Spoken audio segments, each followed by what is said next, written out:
नमस्कार, good morning. Crime और टाइनस की कहानी में आपका स्वागत है। उम्मीद है आप और आपकी फैमिली अच्छी होगी, अपना ख्याल रख रही होगी।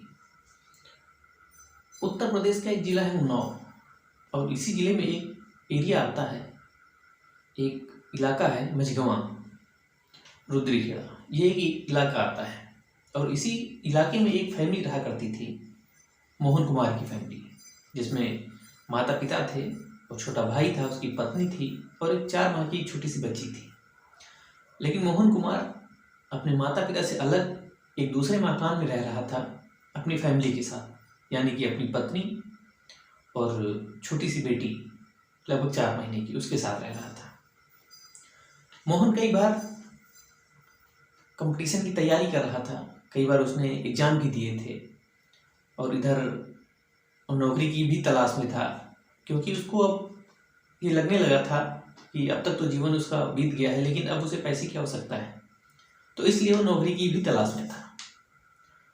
उधर उसको लगभग शादी के 2 साल भी हो गए थे। बच्चे की फिक्र थी, पत्नी की फिक्र थी, फैमिली कैसे चले, परिवार कैसे चले, एक ये भी चिंता थी। तो मोहन कुमार कई बार कोशिश करता है कि शायद उसे एक नौकरी मिल जाए। पैसे की तंगी भी थी, तो नौकरी भी नहीं मिल रही थी और परिवार में पैसे की तंगी थी, इसलिए शायद परिवार में कलह भी मची हुई थी। इसी कलह के चलते कई बार मोहन का अपनी पत्नी से झगड़ा होता है, मारपीट भी होती है। खैर, ये जैसे तैसे चल रहा था।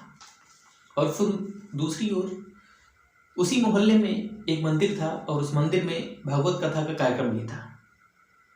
मोहल्ले के आसपास के लोग उस मंदिर में गए हुए थे, कुछ महिलाएं थी तो कुछ आदमी थे, मंदिर में गए थे कथा सुनने। काफ़ी रात बीत जाती है, वहाँ से वापस आते हैं, कथा समाप्त होती है, लोग अपने अपने घर आते हैं। लेकिन जो जो लोग कथा सुनने गए थे, उन्हीं की पत्नियां या महिलाएं लोगों को सूचना देती हैं कि जब सभी लोग भागवत कथा में गए हुए थे, तभी मोहन कुमार के घर से कुछ चीखने की आवाज़ें आ रही थी। कुछ देर तो चीखने की आवाज़ें चली, लेकिन फिर अचानक बंद हो गई और फिर किसी भी प्रकार से कोई न शोर आ रहा है, न कोई किसी प्रकार की कोई आवाज़ आ रही है। अब जैसे ही ये बात वो लोग सुनते हैं और वैसे ही तुरंत सोहन के भाई को फ़ोन करते हैं और सोहन मौके पर पहुंचता है और उसके पिता वो भी मौके पर पहुंचते हैं। तो देखते हैं कि मोहन का घर, जो कि चारों तरफ से बंद है, जो भी दरवाजे हैं अंदर से एंट्री करने की वो बंद हैं। घर जाने का कोई भी रास्ता ऐसा नहीं जो खुला हो और अंदर दाखिल किया जा सके। फिर मोहन के पिता और मोहन के भाई यानी कि सोहन पुलिस को सूचना देते हैं। अब पुलिस भी मौके पर पहुंचती है। पहले तो जांच पड़ताल करती है कि शायद ऐसा तो नहीं कहीं आप लोगों के सुनने में कोई मिस्टेक रही हो या कोई या घर से कहीं घूमने गया हो, लेकिन ऐसा कुछ भी नहीं था। फिर पुलिस कोशिश करती है, लोगों के बताने के हिसाब से पुलिस कोशिश करती है और मोहन के घर में जाने का प्रयास करती है, लेकिन मोहन फिर भी दूसरे घर में कैसे घुसा जा सके। फिर मोहन के पिता के प्लान बताते हैं कि क्यों न दूसरे के घर से छत में कूद के दूसरी बिल्डिंग से मोहन के घर के अंदर पहुंचा जा सके। तो पुलिस यही करती है, लोगों की मदद से मोहन के घर के अंदर दाखिल होते हैं, अंदर का दरवाज़ा तोड़ते हैं। खैर, एक दरवाज़ा था जिसमें मोहन को कुछ पता नहीं चल रहा था।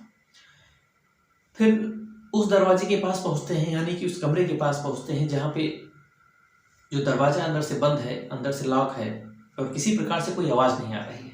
तो मजबूरन उसको तोड़ना था, तो पुलिस उसे खुलवाती है या जबरन उसे तोड़ती है। तोड़ने के बाद उसके अंदर दाखिल होती है। अब जैसे अंदर दाखिल होती है तो पुलिस और वहाँ के लोगों द्वारा जो माहौल देखा जाता है उसको देखकर काफ़ी परेशान हो जाते हैं, क्योंकि वहाँ का मंजर था, एक तरफ मोहन कुमार की पत्नी जो कि काफ़ी लहूलुहान हालत में मृत पड़ी हुई है, वहीं दूसरी ओर जो छोटी सी बेटी थी लगभग 4 महीने की, वो भी मृत पड़ी हुई है। और इधर पंखे के छज्जे से, यानी कि पंखे के छल्ले से मोहन कुमार भी झूल रहा था, उसने भी अपनी फांसी लगा ली थी। अब ये मामला था कि एक परिवार कैसे अचानक बिखर गया और एक परिवार में 3 शख्स और तीनों की मौत हो गई। तो अब लोग बताते हैं कि मोहन पैसे को लेकर काफ़ी परेशान रह रहा था। और उसकी कई बार तो उसकी पत्नी में पैसे के लेन देन के चक्कर में, या यूँ कहें कि पैसे के लिए कई बार झगड़ा भी होता था। और शायद यही एक कारण था कि महेश एक दिन अपनी पत्नी से झगड़ा करता है और कमरे में लाता है, तो पत्नी पे ताबड़तोड़ कुल्हाड़ी से वार करता है। और शायद वो वार तब तक करता है जब तक उसकी मौत नहीं हो जाती। उधर दूसरी ओर जो बिस्तर पे एक छोटी सी बेटी लेटी हुई थी, सो रही थी, उस पर भी वार करता है। अब क्योंकि मोहन का शायद दिमागी संतुलन भी ठीक नहीं था, इसको भी लेकर चर्चा थी कि शायद उसका भी इलाज चल रहा था। तो दूसरी ओर जब उसने अपनी बेटी को और अपनी पत्नी को ख़त्म कर दिया, तब उसके पास कुछ नहीं रहा। तो शायद उसके दिमाग में ये बात आई कि हमने जो किया है वो बहुत गलत था। तो उसने भी अपना एक प्लान बनाया कि कमरे में जो छल्ला लगा हुआ था पंखे का, उस पर उसने फांसी का फंदा तैयार किया और उसने फांसी लगा ली, जिससे उसकी भी मौत हो गई। अब ये पूरी स्टोरी थी जो कि मोहन कुमार के कुछ तो मोहल्ले वालों ने बताई, और कुछ उसके पिता ने, और उसके कुछ सोहन यानी कि छोटे भाई ने भी बताई। तो ये एक स्टोरी थी जो कि पारिवारिक कलह के चलते एक पूरी फैमिली यानी कि तीनों शख्स एक ही दिन में मौत हो जाती है। तो फिर मिलते हैं अगली स्टोरी के साथ, तब तक के लिए नमस्कार।